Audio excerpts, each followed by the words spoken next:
Hello everyone and welcome back to Scrolls, where today we're on the test server going over more decks. First of all, apologies for not having done a video again for a while.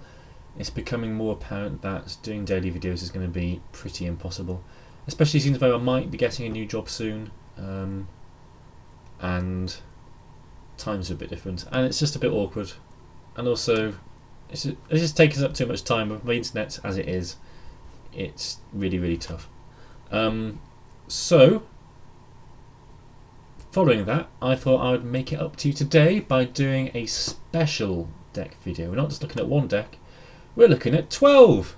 Now this isn't 12 decks of Scrolls as I've done before, because I'm guessing here. This is just 12 decks which I have created. Guess stats, usually my guesses are quite close, about what the meta might look like. So I created 3 mono faction decks, mono resource decks. Mono resource decks is probably the way we're going to pronounce it. Pronounce it, say it, call it, words, yes. So let's get into it. Not going to play games because we'll be here forever. I just want to discuss them with you. So here you go, 12 decks. We'll start off by looking at Grove, shall we? So this is the mono Grove deck which I have built. You'll notice it's not filled with waypoint scrolls. Not a lot of them are. Some of them are quite waypoint based. Others not so much. In fact, one isn't at all. But whatever, you'll excuse me. So late game growth. What has changed? We've got the introduction of Nog Nest, which is a pretty strong scroll, I think. 4 health for 2, 3 countdown, but when it dies, when it blows itself up rather, you get 2 Nogs, which is pretty nice. Nogs look like this. Nog. 223. That's a beast. That's alright. No Kinfolk Braves, as you can see, because I think we're moving on from Kinfolk Braves now. We've got Vengeful Vases instead, just to help us ramp a bit more. But I think between these two, we can get a good start. 3 drops. We've got Mangy Wolf in now, because it now costs 3 instead of 4, which means we're going more wolf-based with Great Wolves. Usual sort of token thing. Sister of the Owl is now a 3/5 for 6. Summons an Owl. Owl now costs 2, and flying is different. Then we've got Rekindle Spirit and 2 Fertile Souls instead of 3 Fertile Souls, just to be able to deal with lingering spells if we need to. Other than that, there's not too much difference here. It is just a thing. Growth, everybody hates growth. That is the rule. You've got to hate growth. But if you want to play it, this is pretty easy deck to play, I would say. Pretty simple. Just play things when God hand, as a rule. So that's late game growth. So we'll move on to aggro growth now, I think. Now this is a bit untested. Actually, that should be the other way around.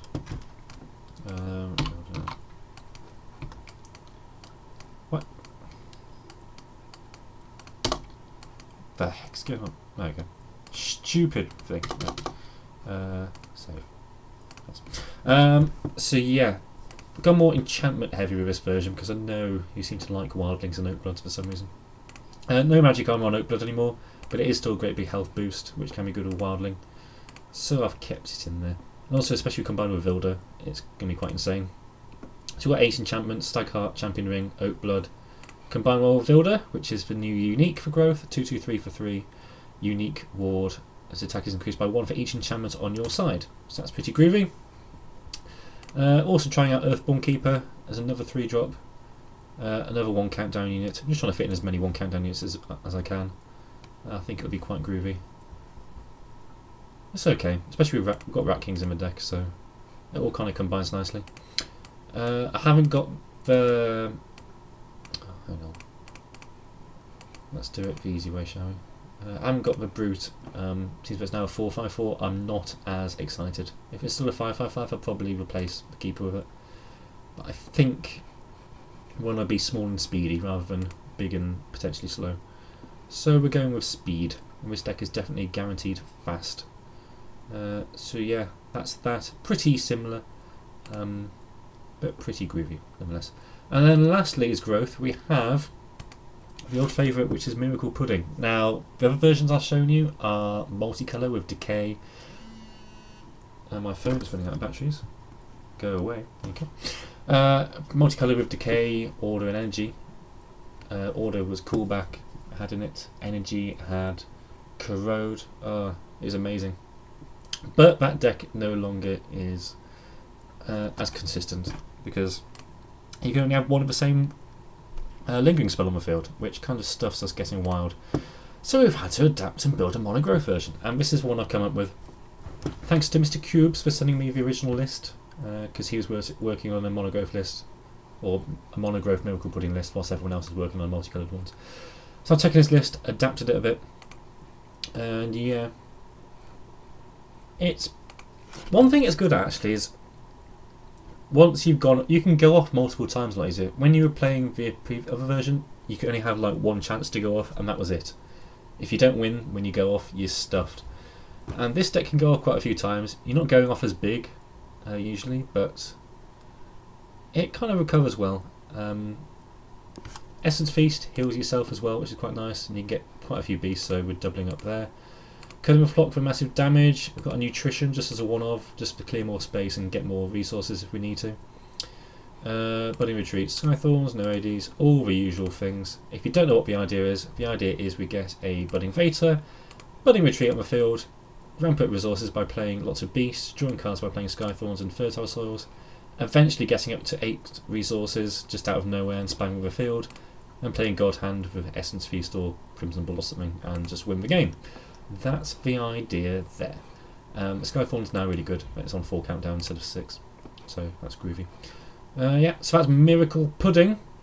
Not as miraculous, but it's definitely got a lot of pudding.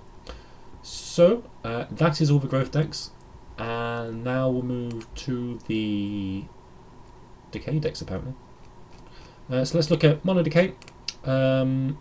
This is what I've come up with. It's more control-y, poison-y, but I think it still works quite well. But one thing to remember now is that poison is infinite. Poison will keep going until the creature dies or the enchantment's removed. So that means things like Brain Lice become really, really powerful, as do Blightbearer. So that's why Blightbearer now costs 4 on the test server and will be when it hits live. So new things are Battle Hymn and Halls of Oimlassa. Battle Hymn destroys a random lingering spell your opponent controls, and you get to draw a lingering spell. Our lingering spell is the Halls. Lingers for 4 turns, cost 6, and at the beginning of your turn, sift 3 scrolls from your discard pile and draw one of them. Sift, if you don't know, will show you 3 cards. So sift 3 will show you 3. You get to choose one of them, and the other 2 get shuffled back into your discard pile if it's this one, or your deck if it's one of your order scrolls. So that's pretty groovy. Keep up card advantage. I don't think you need 2. I think 3 is a bit much, especially.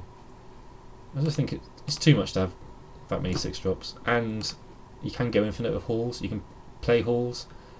And then get one from your graveyard back again and just keep on drawing them, so that's kind of why it's quite good. As a 2 of, then we've got more control of Poison, Bloodline Taints, Infectious Blight. Still got Watchers in because you're going to need them, just standard chance when you're playing against mono energy structures. It's also quite useful in the mirror just to go boom. And that's it. Yeah. No Hunters now. Hunters cost, well, Hunters now got 4 health, so they're not as good. No Languids either, no room. Never too big a fan of Languids, but we've got some Lifestealers because I just wanted a nice curve. It's quite a nice curve. Wanted more big threats, so that's why that's in there. Anyway, that's the Mono Decay deck I've come up with. Let's move on to Yolo Decay. So this is basically a Decay aggro deck with lots of unstable abilities. New things that are groovy are Forbidden Ruins, Linger 3, all non-combat damage against idols is increased by 1, so all our non-combat damage is Regenerature, Law Darkling, and Our Heart's Disciple. That's all buffed by 1, so Darkling will do 3 damage, Regenerature will do 2, Disciple will do 2. So I think that's enough. Generally with this deck you only need enough damage to take out 1 idol. If you're needing to do so much damage you're in trouble. I've seen a lot of people go further with like Wicked Beings and maybe even splashing in Order Scrolls. I think if you're going that way, you're going to be behind very quickly, and you're never actually be able to take the initiative and win that way. I always find that using Unstable as a way of coming back if need be, and just finishing off your opponents. But if you play too many, you're kind of relying on it too heavily, I think. So that's why I've got Regenerature instead of Wicked Being as well, because Regenerature can be used on your own creatures, which is nice. And then Voodoo Fighter instead of Blightbearer, because we want to keep the same creature curve. Voodoo Fighter is not bad. 4-2 for 3, Magic Armor 1, so it can survive a bit. Soak up all that poison. Rest of the deck's the same, I believe. So that's all that. Undead decay. Now this, from what I've tested, and it's not a loss because I only just created it half an hour ago. It's really strong. I played about 5 games against the AI quickly whilst I was waiting for my mum to stop playing the piano so I could record this video. It's surprisingly quick. I mean, all your creatures have got high countdown because they're undead. But just combining well, you just do so much damage. Over Voice of the Dead is insane. You can combine it with Hex Marks to do 5 damage to an idol, so 2 hits, which you can easily surprise. You just drop it over Hex Marks, the other things attack, you can just snipe an idol quite easily. Flash Animator reduces the countdown of undead units you've got. It's got Shroud of Unlife, which now makes things undead. It's got Revenant and Restless Bones to haste in there for 4 damage. Couple Sanctuary Lost to make them, all your undead units have ward. It just works really well. So this is definitely a deck to watch out for. I'm going to continue working on it. But this is the current version and it is very sexy for. So that's the undead deck. Now we're on to energy, and this is my mono energy ranged or lobber deck. I originally had an all ranged deck lined up, but it hadn't really changed at all. So, and I like this build, so I kind of went for this one instead. This is more based around lobbers and structures being more offensive, thanks to Machine Priest. Machine Priest doesn't attack. Structures and automatons have +1 attack, so we're taking advantage of the new Machine Priest. All our structures gain 1+1 attack, as do our automatons. So we've got Echomaton back in now because that's good now. When an opponent plays a spell, increase attack by 2. When Echomaton is destroyed, if attack is 3 or more, increase energy by 1. It used to be 2, but we've got more buffs, and when it plays spell to kill it, I believe its attack goes up and you still get the ability, so it sort of works nicely that way. I've got a couple of Stone Enigmas. All lingering spells are destroyed, increase energy by 1, so that's just a anti-meta thing, which I think is going to be quite a few lingering spells around, so that's useful. Ramps us up. So we've got things like Destroyer and Iron Whip just to plonk things down. We've got Tool Initiates to buff up the attack of our Oculus Cannon and Destroyers. You can be really what's the word? Resourceful with Tool Initiate. You can, instead of wanting to attack, you can just keep on buffing up Forges just to delay the attack if you want. Quite a neat trick. And the rest of the deck's pretty simple. The curve's really weird. It's just so many 3-drops in energy. You can easily have 6. You can introduce Cannonetters. I almost took out Stormrunner, but you can't do that, can you? It's got to be him. So that's the ranged lobber energy deck. Let's have a look at Gravelocks. Boom. This was quite an interesting build. Still got your 2 Stone Enigmas. The rest of the deck is filled with Gravelocks. The idea is to just empty your hand and draw lots of Snuggle Omelets, which is possible. Because you're drawing so many, you are ramping up quite fast as well. Skull Shrines lets you ramp up as well. Linger 4 for 3 at the beginning of your turn. Current energy increased by 2. That's quite groovy. Uhu Longnose ramps you up with lots of Gravelocks. I've got a couple of structures in here in State Machine and Snuggle Omelet. You can go with State Machine or Hellsplitter Mortar or Forge. Because this is a pure Gravelock deck, I'm being a bit flavourful here, not putting in the Forge. I go with State Machine. So State Machine's not bad at all. So quite good for all the removal we've got in the deck. And we've got all your Gravelocks. Raider, Gravelock Guard, new pillage effect. Random opponent unit is dealt 1 damage, which is really good. Locking Brood, Uhu, Elder, Outcast. It's just all working together. We've got a couple of Gravelock Freaks as well. 6 health for 5, not bad. None of the energy lingering spell. What's it called? Fodder Pit? There you go. Oh, no, that's not it. That is not it. Gravelock Bearers, that's what I want. When a Gravelock you control is destroyed, your other Gravelocks get +2 attack until the end of your turn. I just couldn't fit it in. I mean, you could take out Stone Enigma and put in Gravelock Bearers if you want. I just think this kind of works, so I'm sticking with that. But it's a change you can make. But come up with your own version, that's always a thing. So that's that. Now, everyone's favourite deck, Mono Energy Structures, which has no Waypoint scrolls in at all, apart from Stone Enigma again. Other than that, pretty standard, but we've got Overdrive in, because it now only deals 1 damage instead of 2, so you can do some quite sneaky things with Clock Libraries and Ether Pumps. 3 Sudden Eruptions instead of instead of 3 Thunder Surge. Some people have them the other way around. I prefer having the 3 Sudden Eruption because I always find myself wanting it, and people play around Thunder Surge, so that's why that's in. If you want to beat Decay, play this. It'll be easy. Oh god, yeah. Let's move on from that. Finally on to order. This has been quite a tough one to do actually because there's not much variation. We've got late game order, which is new. This is the version I've got at the moment. It's very late game, easily beaten by things like tempo order and rush down, but once it gets going it can't be beaten. Imperial resources to ramp, Arbalista just to deal lots of damage. It's now got 5 attack, not 6. Still pretty aggressive though. That's why we've got Dual Infantryman definitely instead of other things, because this will get up to 6 attack, which means it can do 6-3-1 instead of 5-2-1, which is a big difference. Wing Sorceress in instead of a Skirmisher, which I had before. This gets rid of enchantments, which will be useful, especially against Decay. Rest of it's pretty standard stuff as you'd expect. There's lots of ways to do annoying things. Lots of countdown reduction actually. Blessing a Haste, Roasted Beam Potion, Speed and Tempo Theft. That's 11 countdown spells. Along with Honourable General and Knight Sergeant. Once you get going, everything's going to be attacking every turn. It's insane. Advantageous outlook, really, really good as well. So that's all that. And we've got 2 tempo order decks. As I said, there's not much variation you can do with order at the moment. It's just creatures of various types. So we've got a tempo order deck. This is similar to the build I have on live at the moment. Took out 2 Purification of 2 Wing Sorceress and took out the Warders for Relorus. What's it called? What's it called? Wings Cleaver. That's it. The 2 Storm Knights. Now I've got 4 health instead of 5. It's just a different angle. So it's just more your soldiery build. Still got Decimations and Eternal Swords in it, so you've got that sort of thing going on there. Other than that, nothing's really changed. Still pretty solid. But if you fancy an alternative, we've got a sort of more knight themed deck. This has got Squire in it. This has got long spires. That's what it's called. When a unit is destroyed, it is resummoned on the same tile, and long spires counts down by 1. Aescalon, I guess we're calling it. Not yeah.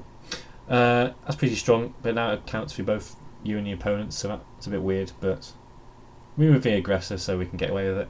Field of Strife, another lingering spell. All knights have their attack increased by the number of friendly units on the same row. We can have lots of knights: Squire, Knight Sergeant, Vanguard, Relorist, Knight Scholar, an Energy Knight. Quite a lot of knights. So that's all thing. Let's see how many knights we've got. 14. Not as many as I thought. That's disappointing. But yeah, with Squire, we're making everything knights. Sounds good. What else was happening with this deck? Nothing, apart from a Knight's Energy, obviously, with Knight Sergeant and things going off. No Wings Captains. We've got Knight Scholars because it's a Knight. That's pretty much it. So that's for 2 sort of variations on tempo order. Things I think which are going to be strong. I think the best order deck is going to be this, or something similar, some Knight-based tempo order deck.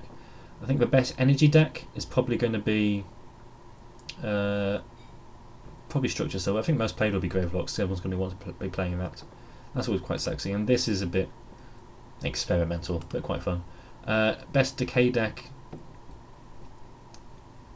Mono Decay is always really, really strong, so never discount that. But Undead Decay, from what I've played, looks like it could be quite insane, so as I say, keep an eye on that, but Mono Decay control sort of thing is going to be really good. And then Enchantment Growth is always going to be good. But I think Miracle Pudding, it could be a thing. We shall see. If you're brave enough to play this deck, good luck to you, sir. It'll take a lot of practice still, but if you can perfect playing this deck, I don't see how you can. You'll only lose to bad draws, so that's the thing. Other than that, I think the best deck will still, overall, I think best deck will be Tempo Order Knights, followed by Decay, followed by Aggro Growth, followed by Energy Still. Something along those lines, but I think it's going to be really, really close, and we're going to see lots of variation, which is key, so that's good. As for multi-resource, Wild is now different. You can now go up to twice as much Wild as you do of your other resources. So if you had 1 Growth and 1 Order, you can have up to 2 Wild instead of 1. It still doesn't solve the issue with tempo loss, because you still have to sack the other resource before you do anything. So that's still a bit awkward, but it's better, I guess. I'm still not a fan, but whatever. There'll be a good chance of lots of multi-resource decks going. I haven't had a chance to experiment with multi-resource decks yet. Don't know if I want to, but I will be doing, because you'll want me to, so I guess I have to do something. Other than that, I think that's it. Yeah. Lots of decks. So, thanks for watching. Hope you enjoyed it. And I shall... This is the last of my test server stuff, by the way. I think we'll go back to do more live stuff. Just experimenting on that with weird things and more deck guides. But if I come up with anything, I'll be sure to show you it. But, yeah. We'll see what happens. So, again, thanks for watching, and I shall see you next time. Goodbye.